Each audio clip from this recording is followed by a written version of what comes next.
Happy Monday, guys. You need to make sure that your planning and your action sort of formula is in line to make sure you have success. There's always going to be some bit of planning. There's nothing wrong with you planning your attack before you really go at something. But after you have planned, you need to spend at least 5 times the amount of time actually taking action in that field. To say another way, if you spend a week planning anything, make sure you follow that up with 5 weeks of actual action in that same space, because simply put, you need to get out there and do it and learn. So you start from the beginning. You're planning whatever it is you're doing, right? Like I mentioned in the last video, you spend that hour minimum fleshing out an idea, working on something new. Great.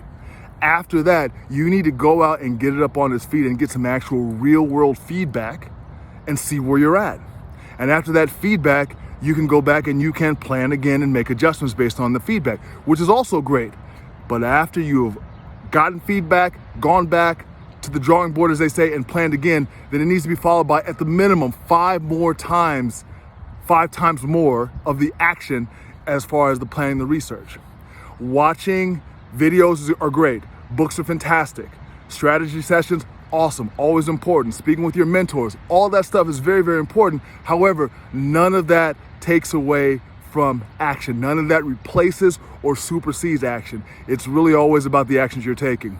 A lot of people, for example, right? YouTube is a tremendous source for information on whatever it is. So you may spend an hour watching Muay Thai or Jiu-Jitsu techniques on YouTube. I've done it myself. It helped tremendously.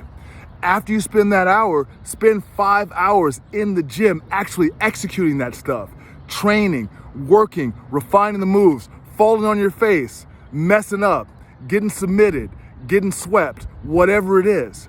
Because after you have actually taken that, whatever you learned and put it into practice, you're gonna say, okay, my stance is incorrect, my entry is wrong, my timing is off.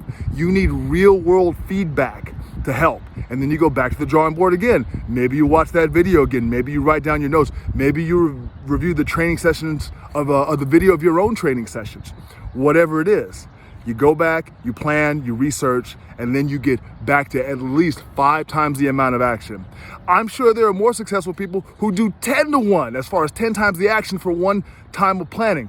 God bless them. Hopefully we can all get there one day. But if we're starting from the basics, you're really trying to change things, and you're really trying to get your life, your art, your craft in order.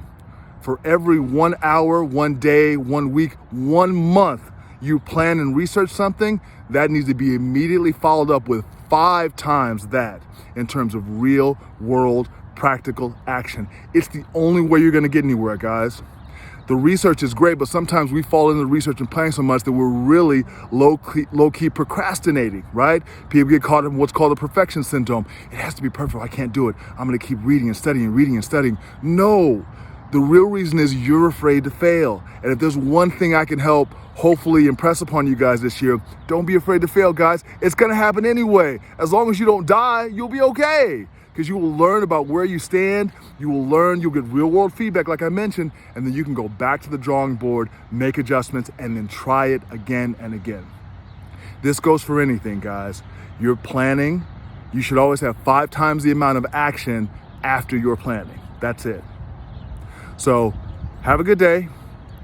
If you're doing some planning on something, again, your art, craft, whatever, great, do it. And then after that, get out there and just show the world what you have. Show yourself what you have. You will find out where you're weak. You'll find out what you're good at. Maybe a couple of things about this thing you were planning worked out to a T. Great, do more of that. But that actual action after your planning will help you find out what you need to adjust to really make it happen. Make sure your action to planning ratio is in line to where it will put you in the best possible chance of having success. Have a great day, guys.